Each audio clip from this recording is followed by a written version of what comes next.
మంత్రులపై Revanth Reddy serious సమీక్ష. కాళేశ్వరం తరహాలో చేస్తే సహించేది లేదని హెచ్చరిక. అధికారులకు కీలక ఆదేశాలు జారీ చేసిన ముఖ్యమంత్రి. మాజీ మంత్రి పెద్దిరెడ్డి ఆయన కుటుంబ సభ్యులపై భూ కబ్జా కేసు నమోదు. 27.98 ఎకరాల అటవీ భూమి ఆక్రమించినట్లు ఆరోపణలు చేసినట్లు సమాచారం. తెలంగాణలో టార్గెట్ టెన్షన్. ఆర్టీసీ కండక్టర్లకు అధికారుల వేధింపులు. రోజుకి 5 నుంచి 6,000 కలెక్షన్ తీసుకురావాలని ఆదేశం.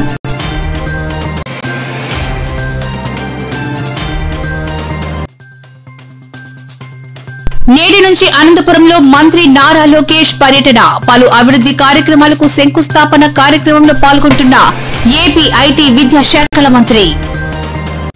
రాష్ట్రంలోని నీటిపారుదల ప్రాజెక్టుల పురోగతి నిర్వహణపై ముఖ్యమంత్రి రేవంత్ రెడ్డి ఉన్నత స్థాయి సమీక్ష నిర్వహించారు. హైదరాబాద్ లోని జల సౌధాలో జరిగిన ఈ సమావేశంలో మహబూబ్ నగర్ జిల్లా నీటిపారుదల శాఖ చీఫ్ ఇంజనీర్ సిఈ రమణారెడ్డికి సీఎం ద్వారా హెచ్చరికలు జారీ చేసినట్లు విశ్వసనీయ వర్గాల ద్వారా తెలిసింది. గతంలో పనిచేసిన చోట చేసినట్లు ఇక్కడకు చేస్తే కేసు పెట్టి లోపల వేయిస్తా అంటూ సీఎం వ్యాఖ్యానించినట్లు సమాచారం. సీఎం ఈ వ్యాఖ్యలు చేయడం ప్రాధాన్యం సంతరించుకుంది.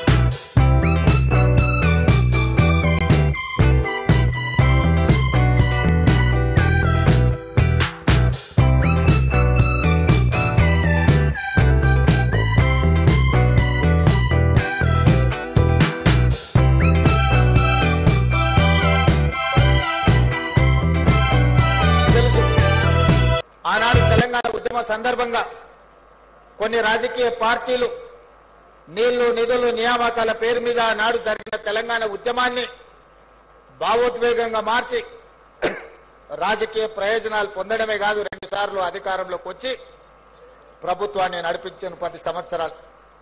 దాదాపుగా ఈ 10 సంవత్సరాల వర్గాల వ్యక్తులు కూడా ఆసుపత్రికి తీసుకెళ్లారు.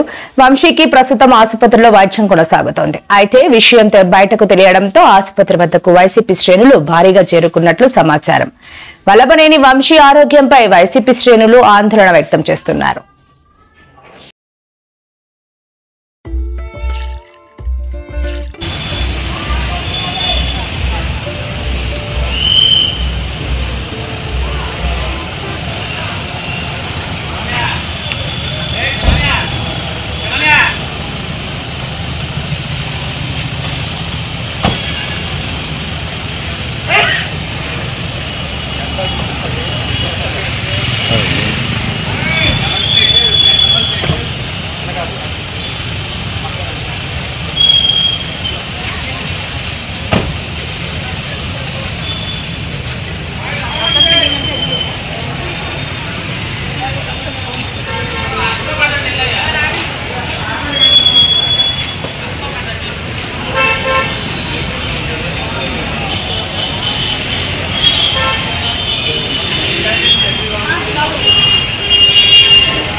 హార్డ్ కోర్ వైసీపీ నాయకులు కూడా ఇలా మాట్లాడలేదండి. నిజంగా కమకులస్తుల్ని ఎవరెవరైతే శత్రువులుగా చూసే సామాజిక వర్గాలు ఉన్నాయో ఆ సామాజిక వర్గాల వ్యక్తులకు కూడా చంద్రబాబు నాయుడు గారిని ఎంత దారుణంగా మాట్లాడడానికి మనసొప్పలేదు. లోకేష్ గారిని ఎంత పర్సనల్ గా టార్గెట్ చేయడానికి, లోకేష్ గారి మీద అప్పుడు జరిగిన ట్రోలింగ్ పదాలు ఏమైతే ఉన్నాయో అవన్నీ ఇతను సృష్టించినాయి. కానీ చంద్రబాబు నాయుడు గారు లోకేష్ గారు ఎప్పుడైనా ఏమైనా అన్నారా? ఇతను ఏమైనా కొట్టారా, లేకపోతే ఏమైనా కేసుల్లో పెట్టారా, లేకపోతే ఏమైనా దాడి చేయించారా? ఏమీ లేదు. కేవలం కారణం ఏంటంటే తెలుగుదేశం పార్టీ అయిపోతుంది, జగన్మోహన్ రెడ్డి గారు 30 సంవత్సరాలు ఉంటానన్నారు. ఇప్పుడే మనం ఈ పడవలోంచి పడవలో దూకేయాలి. మరి దూకే నిన్నెవడొద్దన్నాడు? ఇప్పుడు జగన్మోహన్ రెడ్డి గారి దృష్టిలో నేను పడాలంటే ఇగో చంద్రబాబు నాయుడు గారి దగ్గర, ఎందుకంటే మరి ఆయన దగ్గర పెట్టుకున్నాడు కదా, చదువుకున్నవాడనో లేకపోతే తెలివైనోడనో ఏదో కారణాలతో దగ్గర పెట్టుకున్నాడు కదా, అవన్నీ చూసి ఇప్పుడు చంద్రబాబు నాయుడు గారి రహస్యాలన్నీ చెప్పేస్తే, లేకపోతే చంద్రబాబు నాయుడు గారిని కించపరుస్తూ మాట్లాడేస్తే నేను జగన్మోహన్ రెడ్డి గారి దగ్గర మార్కులు తెచ్చుకోవచ్చు. కాళేశ్వరం ప్రాజెక్టు విషయంలో రేవంత్ రెడ్డి ఉద్దేశపూర్వకంగా దుష్ప్రచారం చేస్తున్నారని హరీష్ రావు ఆరోపించారు. ప్రాజెక్టు వ్యయం, దాని ద్వారా అందిన సాగునీటి లభ్యతపై సీఎం పరస్పర విరుద్ధమైన ప్రకటనలు చేస్తున్నారని దుయ్యబట్టారు. ఎన్డీఎస్ఏ నివేదిక ప్రకారం కాళేశ్వరం ప్రాజెక్టు 99% సురక్షితంగా ఉందని, కేవలం 1% మాత్రమే మరమ్మతులకు గురైందని స్పష్టంగా ఉన్నప్పటికీ ప్రాజెక్టు మొత్తం కుప్పకూలిపోయిందంటూ సీఎం అబద్దాలు ప్రచారం చేయడం సిగ్గుచేటని వ్యాఖ్యానించారు. నేను ముఖ్యమంత్రిగా పదవి చేపట్టిన తర్వాత లెక్కలేస్తే 1,02,000 కోట్ల రూపాయలు కాళేశ్వరం ప్రాజెక్టులో కాంట్రాక్టర్లకు బిల్లులు చెల్లించను. 50,000 ఎకరాలకు నీళ్లు ఇవ్వని కాళేశ్వరానికి 1,02,000 కోట్ల రూపాయలు ఇప్పటికే కాంట్రాక్టర్లకు బిల్లులు చెల్లించడం. ఈ భూ ప్రపంచం మీదనే కట్టిన ప్రాజెక్టు 3 ఏళ్ల కుప్పగులిన ప్రాజెక్టు చూపించాలి ప్రపంచ చిత్రపటం మీద అంటే అది కేవలం కాళేశ్వరం, మేడిగడ్డ, అన్నారం, సుందిల్ల ప్రాజెక్టులు అని చెప్పక తప్పదు. 3 ఏళ్లలో కూలడము ఇది ప్రపంచంలో వింత అంటున్నావు. నీదైతే కట్టకముందే కూలింది కదా. నీ ఎస్ఎల్బీసీ ప్రాజెక్టు, నీ ప్రాజెక్టు పూర్తి కాకముందే కుప్పకూలింది ఎస్ఎల్బీసీ ప్రాజెక్టు. అయినా కాళేశ్వరం ప్రాజెక్టు కూలలే. నీ మైండ్లో, నీ మెదడులో ఒక ఏదో తేడా వచ్చింది. ఎందుకంటే కాళేశ్వరంలో ఇవాళ పోయింది కేవలం 2 పిల్లర్లు మాత్రమే కుంగినవి.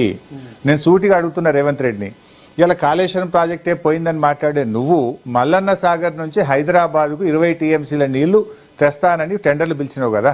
కాళేశ్వరం కుప్పగూలిపోతే మరి 20 టీఎంసీల నీళ్లు హైదరాబాద్కి ఎడికెళ్ళి తెస్తున్నావు?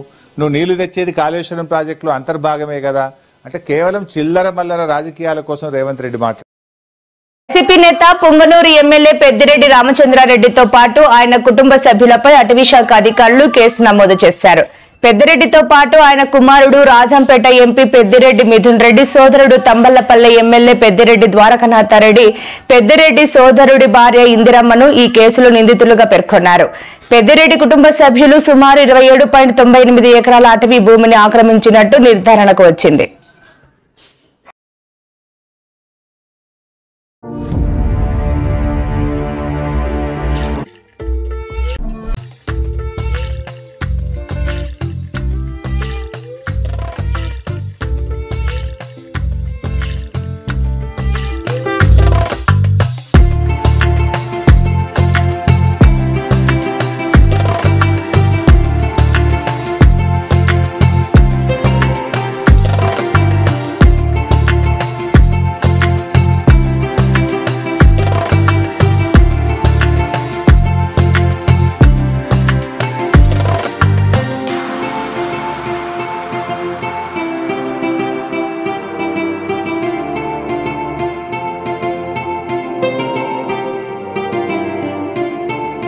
Very good morning.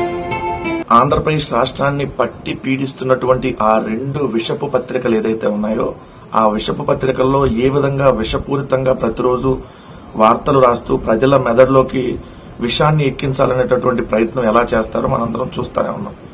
అవి ఏమన్నా తగ్గుతాయి ఆ వార్తలంటే రోజు రోజుకి ఇంకా విషం చిమ్మటం అనేది ఇంకా ఎక్కువ అవుతూ ఈ రోజు కూడా అలానే విషం చిమ్ముతూ దారుణంగా రాసినటువంటి వార్తల్లో ఎలా ఉన్నాయనేది ఒకసారి మనం చూద్దాం. పెద్దిరెడ్డి గారి కుటుంబ సభ్యుల మీద 2 రకాల కేసులు లేవు, అన్ని రకాల కేసులు పెట్టారు. ఒకటేంటంటే గంజాయి కేసు పెట్టలా, 2 రేప్ కేసు పెట్టలా. లేదంటే ఆ 2 కేసులు కూడా పెడితే మొత్తం పూర్తిగా అన్ని కేసులు పెట్టేసినట్టు ఇంకేం కేసులు పెట్టడానికి లేకుండా అయిపోయింది.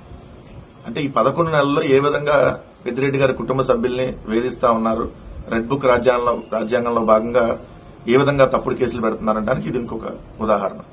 ఇంకో కేసు ఇది. మాజీ మంత్రి పెద్దిరెడ్డిపై కేసు, ఆయన కుటుంబ సభ్యులపై కూడా మంగళంపేట అటవీ భూమి ఆక్రమణపై చర్యలు జీవ వైవిధ్యానికి నష్టం కలిగించినట్లుగా నిర్ధారణ ఈ నెల 6నే కేసు నమోదు చేశారు. సో ఈనాడులో అడవిలో అక్రమ సామ్రాజ్యం శీర్షికన కథనం ప్రచురితమైందన్న దాని ఆధారంగా విచారణ చేసేశారంట. 27 ఎకరాలు కబ్జా చేశారని విచారణ బృందం తేల్చేసిందంట. కేసు పెట్టేశారంట. పవన్ కళ్యాణ్ కేసు పెట్టమని ఆదేశించాడు, క్రిమినల్ కేసు నమోదు చేయాలని ఆదేశించాడంట. ఇప్పుడేం కేసు పెట్టారంట. సో ఎంత దారుణం. ఇప్పుడు అనేక సార్లు పెద్దిరెడ్డి రామచంద్రారెడ్డి గారు వివరణ ఇచ్చారు ఆ భూములకు సంబంధించి. విత్ డాక్యుమెంట్, విత్ ఎవిడెన్స్, అటవీ శాఖ భూములు కావు, అవి రైతుల దగ్గర కొనుగోలు చేసినటువంటి పట్టా భూములు అని చెప్పి క్లియర్ గా 1968లోనే అటవీ శాఖ జారీ చేసినటువంటి గెజిట్ మీకు డిస్ప్లేలో వస్తే చూడండి. మంగళంపేట అటవీ ప్రాంతంలో 75.74 ఎకరాల పట్టా భూమికి సంబంధించి 1968లో అటవీ శాఖ జారీ చేసిన గెజిట్. అవి అటవీ శాఖ భూములు కాదు, పట్టా భూములు అని క్లియర్ గా అటవీ శాఖ జారీ చేసింది. 1981లో అవి ప్రైవేట్ భూములు అని చెప్పి ఆల్రెడీ నిర్ధారించారు. 1981 నవంబర్ 11న డైరెక్టర్ ఆఫ్ సెటిల్మెంట్స్ అధికారి అసదుద్దీన్ అహ్మద్ ఆర్డర్ జారీ చేశాడు. ఈ ఉత్తర్వులు పొందిన వ్యక్తుల నుంచి 2001లో వాటిని చట్టపరంగా కొనుగోలు చేసి మామిడి తోట, పశువుల పెంపకం లాంటివి పెద్దిరెడ్డి గారి కుటుంబ సభ్యులు అక్కడ చేపట్టారు. కేంద్ర అటవీ శాఖ నుంచి 27/6/2022న క్లియరెన్స్ పొందిన తర్వాత అక్కడ రోడ్డు నిర్మాణానికి పీసీసీఎఫ్ అనుమతులు ఇచ్చింది. అవి కూడా మీకు డిస్ప్లేలో వెనక మీకు కనపడితే చూడండి. బీటీ రోడ్డు నిర్మాణానికి అనుమతులు ఇస్తూ అటవీ శాఖ అధికారులు జారీ చేసిన ఉత్తర్వులు కాపీ 2/7/2022న ఈ భూమికి సంబంధించి చంద్రబాబు నాయుడు గారు ఏదైతే ముఖ్యమంత్రిగా ఉన్నప్పుడే ఈ భూమిని పెద్దిరెడ్డి గారి కుటుంబ సభ్యులు ఏదైతే డాక్యుమెంట్ నెంబర్ 23/46/2000 విస్తీర్ణం 15 ఎకరాలు, డాక్యుమెంట్ నెంబర్ 1/2001 విస్తీర్ణం 10 ఎకరాలు, డాక్యుమెంట్ నెంబర్ 23/45/2000 విస్తీర్ణం 11 ఎకరాలు, డాక్యుమెంట్ నెంబర్ 139/2001 విస్తీర్ణం 18.94 ఎకరాలు, డాక్యుమెంట్ నెంబర్ 23/47/2000 విస్తీర్ణం 10.80 ఎకరాలు, డాక్యుమెంట్ నెంబర్ 2/2001 విస్తీర్ణం 10 ఎకరాలు, మొత్తం 75 ఎకరాల 74 సెంట్లు. ఇవన్నీ చంద్రబాబు నాయుడు గారు ముఖ్యమంత్రిగా ఉన్నప్పుడే ఆల్రెడీ రిజిస్ట్రేషన్ అయినటువంటి ఇవి పూర్తిగా పట్టా భూములు. ముఖ్యమంత్రిగా ఉన్నప్పుడే చేశాయి. ఉసూరు పోలీస్ స్టేషన్ పరిధిలోని కర్రెగుట్ట కేంద్రంగా చేపట్టిన ఆపరేషన్ లో మొత్తం 31 మంది మావోయిస్టులు మరణించినట్లు CRPF DG GP Singh, Chhattisgarh DGP Arun Dev Gautam ప్రకటించారు. ఈ ఆపరేషన్ కు సంబంధించిన వివరాలను బీజాపూర్ లో ఏర్పాటు చేసిన మీడియా సమావేశంలో వారు వెల్లడించారు.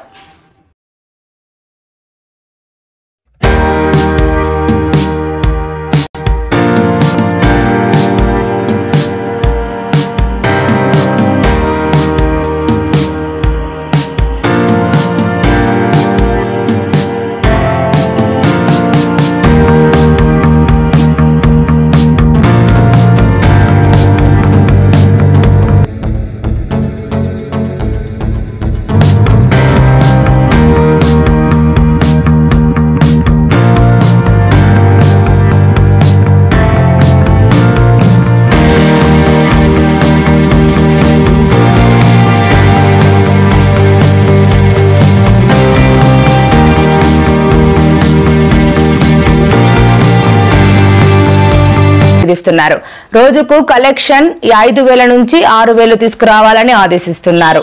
మహాలక్ష్మి ప్రయాణికులతో బస్సులు నిండిపోతుంటే టికెట్ కలెక్షన్ ఎలా పెంచాలంటూ పలువురు కండక్టర్లు ఆందోళన వ్యక్తం చేస్తున్నారు.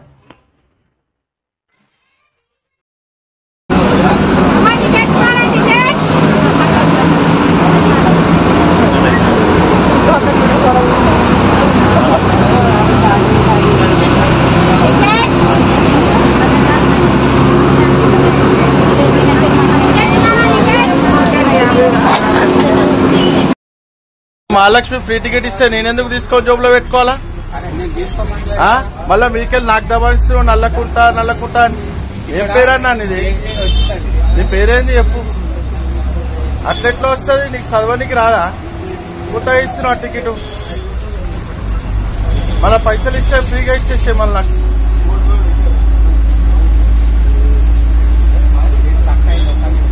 ఇవన్నీ కథలు చెప్పొద్దు, ఓళ్ళు చెప్పాలా అలా చెప్పాలా కథలు. విన్నా మేము తిరిగేటోళ్ళం, మాకే చెప్తే ఎట్లా? మేము బండి సర్వీసింగ్ ఇచ్చాం, ఫస్ట్ వచ్చిన అట్లా ఎంతమందికి ఇస్తున్నావు వాళ్ళు తీసుకొని జోబులో పెట్టుకుంటారు. ఎవరెందుకు తీసుకోరు?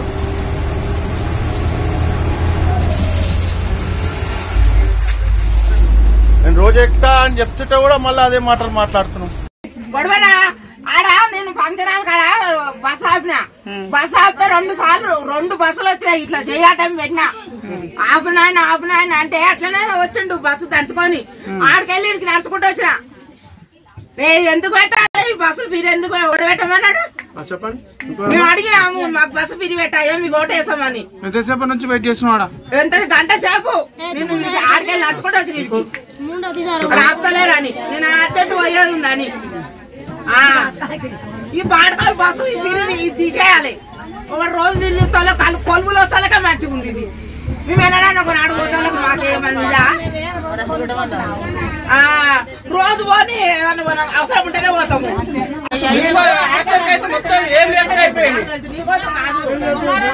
బస్సు పాడకాలు 2 ఆపలే. డ్రైవర్ కాదు, చెయ్యి పెట్టా అడ్డ వచ్చాడు. బాడకావులని బస్సు మీరు పెట్టు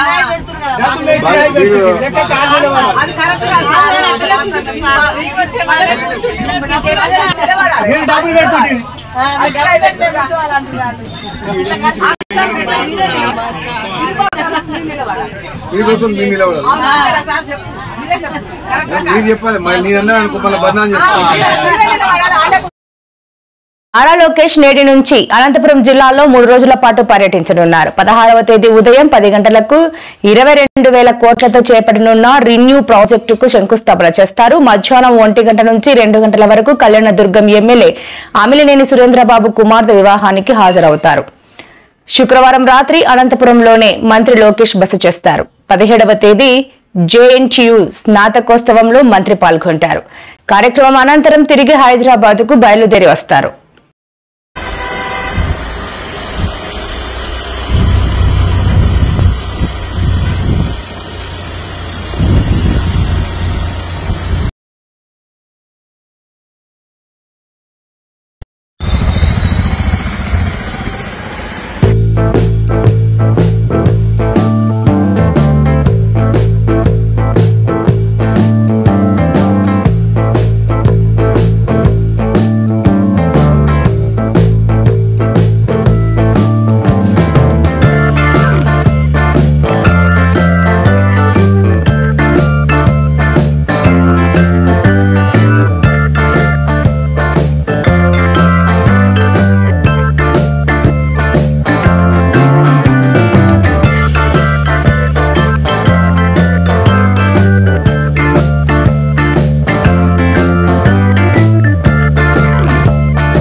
హైదరాబాద్ అఫ్జల్ గంజ్ లో గురువారం ఉదయం భారీ అగ్ని ప్రమాదం జరిగింది. మహారాజ్ గంజ్ లోని ఓ ఇంట్లో పెద్ద ఎత్తున మంటలు చెలరేగాయి. మంటల్లో సుమారు 10 మంది చిక్కుకున్నట్లు సమాచారం. ఈ మంటల పక్కన ఉన్న ప్లాస్టిక్ గోదాముకు వ్యాపించాయి. సమాచారం అందుకున్న పోలీసులు, అగ్నిమాపక సిబ్బంది హుటాహుటిన సంఘటన ప్రదేశానికి చేరుకొని మంటలను అదుపులోకి తీసుకుని వచ్చారు.